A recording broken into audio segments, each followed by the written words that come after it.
Nggak bisa ada seekor, cuma di santai sih.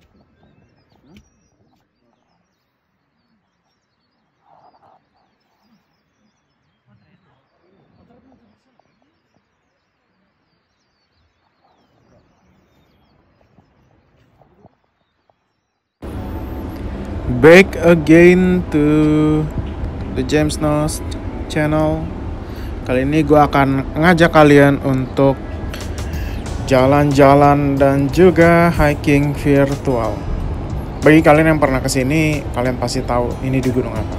Nah, ini adalah persiapan untuk kita naik ke Gunung Papandayan. Di sini kebetulan gue pakai jasa dari papandayan.id dan mereka sudah menyediakan segala akomodasi dan bahkan untuk carrier kita pun itu diangkut pakai motor. Nah, seminggu sebelumnya itu gue habis dari perahu, cuman berhubung gue kali ini mau lebih menikmati ya perjalanannya dan gak mau capek sih dan gak mau ribet tentunya, jadi mendingan udah kita kasih ojek aja biar enak gitu naik ke atasnya. Jadi di sini kita cuman bawa badan dan kita bisa explore ke tempat-tempat lain tanpa harus membawa carrier. Karena untuk explore di hari pertama aja itu kurang lebih membutuhkan waktu sekitar 3 jam.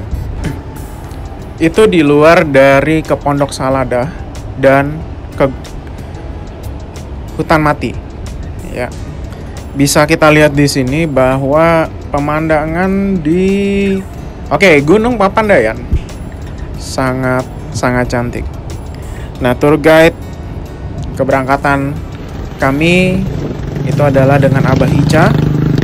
Orangnya sangat friendly dan bisa mengambil banyak shoot foto dengan apik. Oke, ini bisa kita lihat ya shoot fotonya.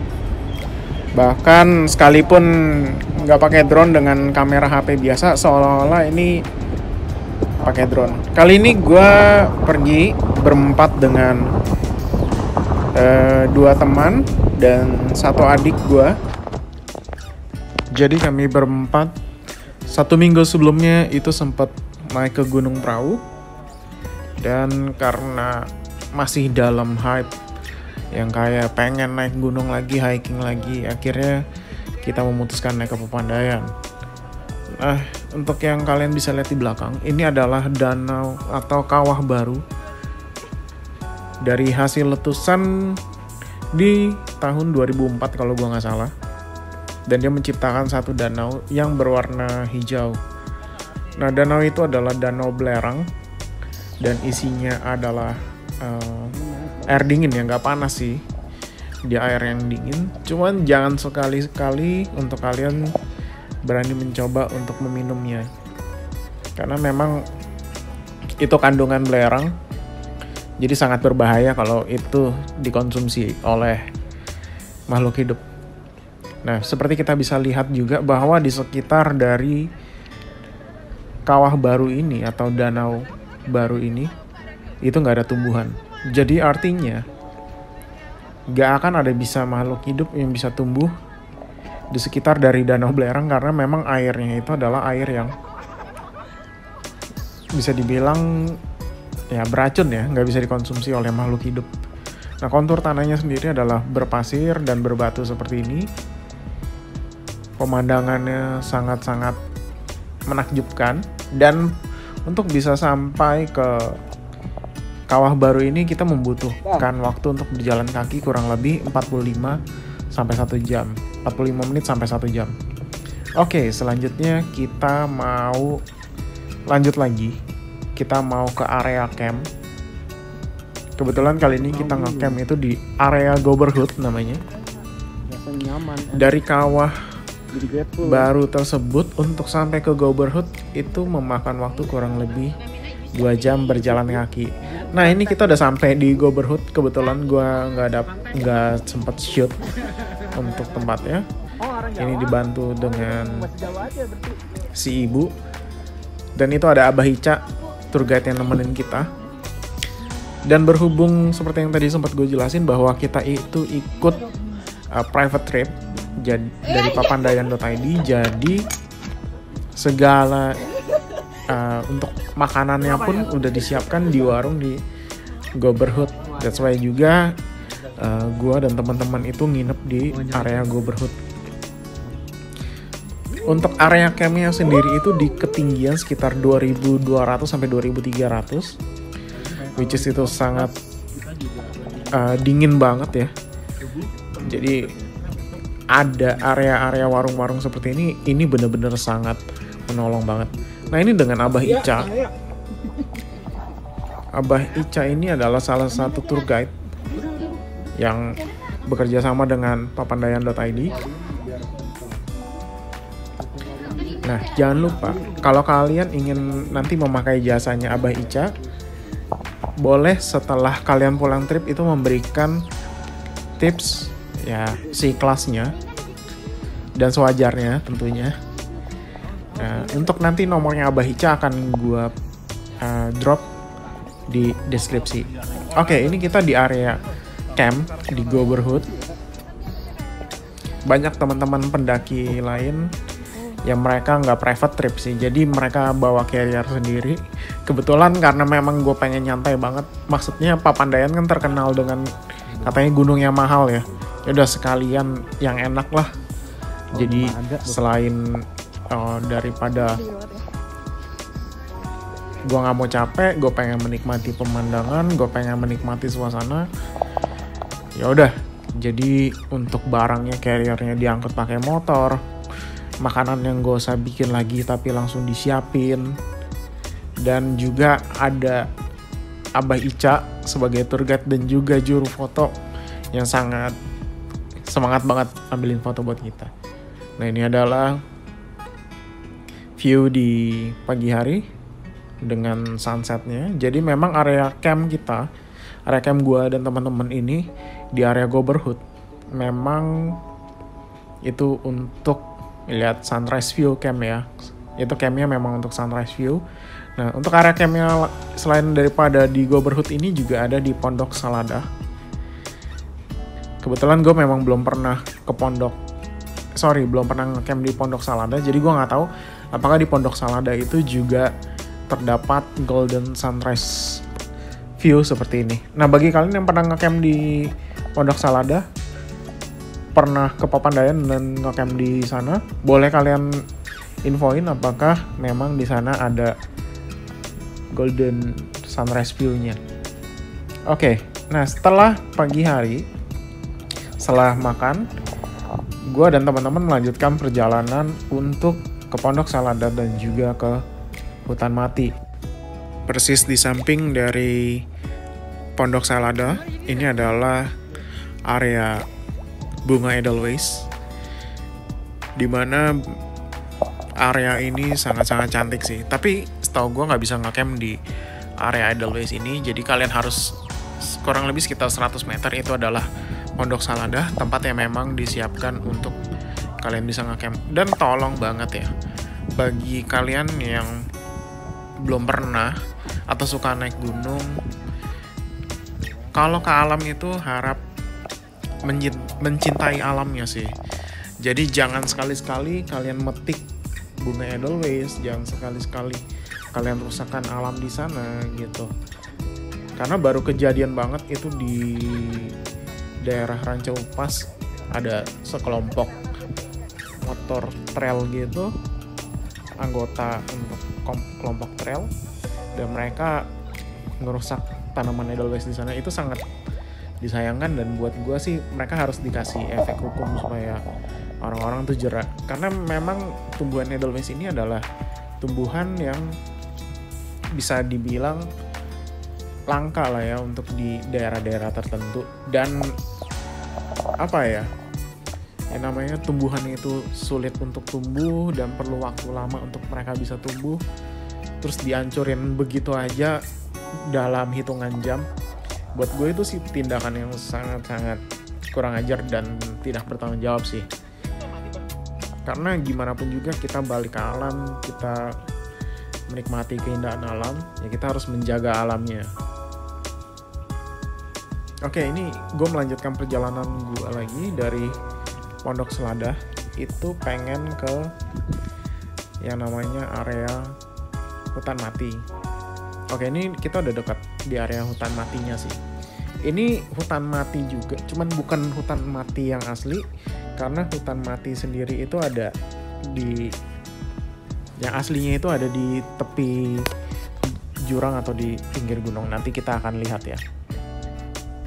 Nah, ini hanya sedikit aja untuk hutan matinya, dan kita akan menuju ke hutan mati yang sebenarnya. Sorry, di sini gue sama teman-teman gue rada gila karena kita saking menikmati suasananya, saking menikmati pemandangan, tempat yang bener-bener keren banget. Jadi ya udah, kita have fun aja lah ya. Dan kita jadi kayak agak selengean dan pecicilan gini. Ya tapi kan ini buat kita sendiri, selama kita nggak ganggu orang lain juga, kita nggak ngerusuh orang lain juga, ya udahlah ya. Oke, kita berjalan lagi. Kita mau ke daerah hutan mati yang ada di tepi dari gunung. Sebenarnya kenapa dinamakan hutan mati? Hutan mati ini terbentuk karena erupsi dari Gunung Papandayan di tahun 2004. Kalau gue salah boleh dikoreksi ya, gue agak lupa antara 2004 atau 2001. Tapi seingat gue itu di tahun 2004. Sekalipun udah sekitar 20 tahun ya, tapi memang daerah ini udah sangat sulit sih buat tumbuh-tumbuhan lagi. Dan kita bisa ngeliat bahwa area aliran lavanya ini itu bikin tanahnya itu jadi tandus dan bebatuan. Mungkin butuh bertahun-tahun lagi untuk bisa kembali hijau lagi ya. Artinya ada tumbuhan-tumbuhan hijau yang tumbuh lagi di sekitar area bekas dari aliran lava. Oke, gue gak skip videonya. Gue akan tunjukkan kalian perjalanan kita menikmati panoramanya, serta kesabaran Abah Ica untuk selalu mendokumentasikan perjalanan gue dan teman-teman serta adik gue. Dan betapa sabarnya beliau menghadapi kegilaan dari kami berempat. Nah, ini Abah Ica mau ikut masuk ke dalam video ya. Oh ya, nanti sekali lagi gue akan share dari kontak dari Abah Ica di kolom deskripsi di bawah. Dan dari hutan mati ini kita bisa langsung turun ke area base camp. Jadi kita itu ada di Camp David ya, itu untuk base campnya. Nah, sebenarnya dari Camp David itu bisa langsung ke hutan mati tanpa lewat Goberhut. Tapi memang jalannya itu sangat menanjak dan kalian bisa lihat bahwa di sini adalah bentuknya tangga-tangga. Jadi lumayan lah bikin dengkul cenat-cenut ya. Oke. Nah, kalau kalian memang pengen menikmati Papandayan secara keseluruhan, kalian bisa melewati area Goberhut, kemudian Pondok Seladah, kemudian hutan mati. Atau kalau kalian juga pengen ke hutan mati dulu, baru ke Goberhut, itu juga bisa. Jadi kalian dari base camp, terus kemudian ke Kawah Baru, kemudian ke hutan mati, Pondok Seladah, baru Goberhut, baru pulangnya langsung ke base camp. Itu jadi istilahnya kita muterin. Nah, jadi area Papandayan ini ada 2 jalur, yaitu lewat hutan mati atau lewat Goberhut. Tapi semuanya bisa kita capai dalam waktu, kalau memang nggak mau ngecamp, itu kurang lebih sekitar ya 4 atau 5 jam berjalan kaki ya untuk mengitari semuanya. Dan pastikan untuk dengkul kalian atau kaki kalian, fisik kalian sih sebenarnya itu dalam kondisi yang prima. Karena apa? Karena memang untuk Papandayan yang sekalipun sering banyak dianggap orang adalah gunung pemula, tapi kalau kalian tanpa persiapan fisik sama sekali, tanpa persiapan logistik sama sekali, kalian juga akan kewalahan sih. Oh ya, untuk logistik sendiri di atas itu ada warung, terutama di area Goberhut dan Pondok Salada itu ada warung, dan di beberapa pos sendiri pun itu juga ada warung-warung. Tapi warung-warung tersebut kan mungkin nggak buka 24 jam ya. Mungkin kalau weekend bisa 24 jam. Tapi untuk area yang lain kan belum tentu 24 jam gitu. Maksudnya di hari yang lain. Jadi seenggaknya logistik kalian harus ada cadangan. Dan yang pasti kalian harus persiapin fisik. Dan juga kantong yang cukup lumayan lah ya. Untuk kalian yang mau tahu harga open trip dari papandayan.id, kalian boleh langsung tanyakan dan cek di Instagramnya di papandayan.id. Dan gue takutnya ada perubahan dengan harga gue pergi, karena video ini diupload di bulan Maret 2023, sementara gue pergi itu di November 2022. Jadi daripada gue salah, lebih baik ya kalian langsung tanyakan saja ke sana kalau mungkin kalian pengen private trip. Ya, secara keseluruhan untuk di Gunung Papandayan ini buat gue nilainya itu adalah 10, karena memang tempatnya bagus banget, pemandangannya bagus banget, fasilitasnya lengkap, sekalipun kalian harus merogoh kocek cukup dalam ya. Oke, sekian video dari gue, dan jika kalian suka boleh di like dan subscribe. Thank you guys for watching.